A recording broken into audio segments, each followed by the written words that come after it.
एक बार देवी पार्वती ने देवों के देव महादेव से पूछा, ऐसा क्यों है कि आप अजर हैं, अमर हैं, लेकिन मुझे हर जन्म के बाद नए स्वरूप में आकर फिर से बरसों तप के बाद आपको प्राप्त करना होता है।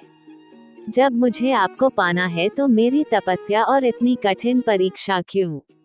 आपके कंठ में पड़ी नरमुंड माला और अमर होने के रहस्य क्या हैं? महादेव ने पहले तो देवी पार्वती के उन सवालों का जवाब देना उचित नहीं समझा, लेकिन पत्नीहट के कारण कुछ गूढ़ रहस्य उन्हें बताने पड़े। शिव महापुराण में मृत्यु से लेकर अजर अमर तक के कई प्रसंग हैं, जिनमें एक साधना से जुड़ी अमरकथा बड़ी रोचक है, जिसे भक्तजन अमृतत्व की कथा के रूप में जानते हैं।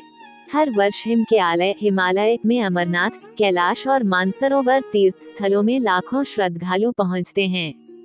सैकड़ों किमी की पैदल यात्रा करते हैं। क्यों? यह विश्वास यूं ही नहीं उपजा। शिव के प्रिय अधिक मास अथवा आषाढ़ पूर्णिमा से श्रावण मास तक की पूर्णिमा के बीच अमरनाथ की यात्रा भक्तों को खुद से जुड़े रहस्यों के कारण और प्रासंगिक लगती है। पौराणिक मान्यताओं के अनुसार अमरनाथ की गुफा ही वह स्थान है जहां भगवान शिव ने पार्वती को अमर होने के गुप्त रहस्य बतलाए थे। उस दौरान उन दो ज्योतियों के अलावा तीसरा वहां कोई प्राणी नहीं था। न महादेव का नंदी और न ही उनका नाग, न सिर पे गंगा और न ही गणपति कार्तिकेय। गुप्त स्थान की तलाश में महादेव ने अपने वाहन नंदी को सबसे पहले छोड़ा। नंदी जिस जगह पर छूटा उसे ही पहलगाम कहा जाने लगा। अमरनाथ यात्रा यहीं से शुरू होती है। यहाँ से थोड़ा आगे चलने पर शिवजी ने अपनी जटाओं से चंद्रमा को अलग कर दिया। जिस जगह ऐसा किया वह चंदनवाड़ी कहलाती है। इसके बाद गंगा जी को पंचतरणी में और कंठाभूषण सर्पों को शेषनाग पर छोड़ दिया। इस प्रकार इस पड़ाव का नाम शेषनाग पड़ा। अमरनाथ यात्रा में पहलगाम के बाद अगला पड़ाव है गणेश टॉप। मान्यता है कि इसी स्थान पर महादेव ने पुत्र गणेश को छोड़ा।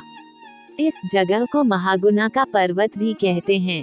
इसके बाद महादेव ने जहां पिस्सू नामक कीड़े को त्यागा, वह जगह पिस्सू घाटी है। इस प्रकार महादेव ने अपने पीछे जीवनदायिनी पांचों तत्वों को स्वयं से अलग किया। इसके पश्चात पार्वती संग एक गुफा में महादेव ने प्रवेश किया। कोई तीसरा प्राणी यानी कोई व्यक्ति, पशु या पक्षी गुफा के अंदर घुस कथा को न सुन सके, इसलिए उन्होंने चारों ओर अग्नि प्रज्वलित कर दी। फिर महादेव ने जीवन के गूढ़ रहस्य की कथा शुरू कर दी। कहा जाता है कि कथा सुनते सुनते देवी पार्वती को नींद आ गई, वह सो गई और महादेव को ये पता नहीं चला, वह सुनाते रहे।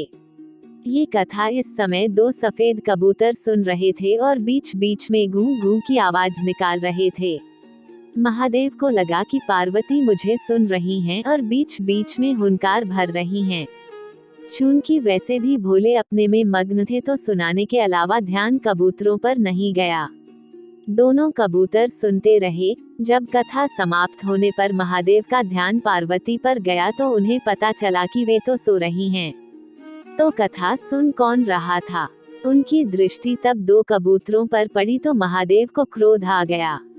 वही कबूतर का जोड़ा उनकी शरण में आ गया और बोला, भगवान, हमने आपसे अमरकथा सुनी है। यदि आप हमें मार देंगे तो ये कथा झूठी हो जाएगी, हमें पथ प्रदान करें। इस पर महादेव ने उन्हें वर दिया कि तुम सदैव इस स्थान पर शिव व पार्वती के प्रतीक चिन्ह में निवास करोगे। अंततः कबूतर का ये जोड़ा अमर हो गया और यह गुफा अमर कथा की साक्षी हो गई। इस तरह इस स्थान का नाम अमरनाथ पड़ा। मान्यता है कि आज इन दो कबूतरों के दर्शन भक्तों को होते हैं। अमरनाथ गुफा में ये भी प्रकृति का ही चमत्कार है कि शिव की पूजा वाले विशेष दिनों में बर्फ के शिवलिंग अपना आकार ले लेते हैं। यहाँ मौजूद शिवलिंग किसी आश्चर्य से कम नहीं है। पवित्र गुफा में एक और मां पार्वती और श्री गणेश के भी अलग से बर्फ से निर्मित प्रतिरूपों के भी दर्शन किए जा सकते हैं।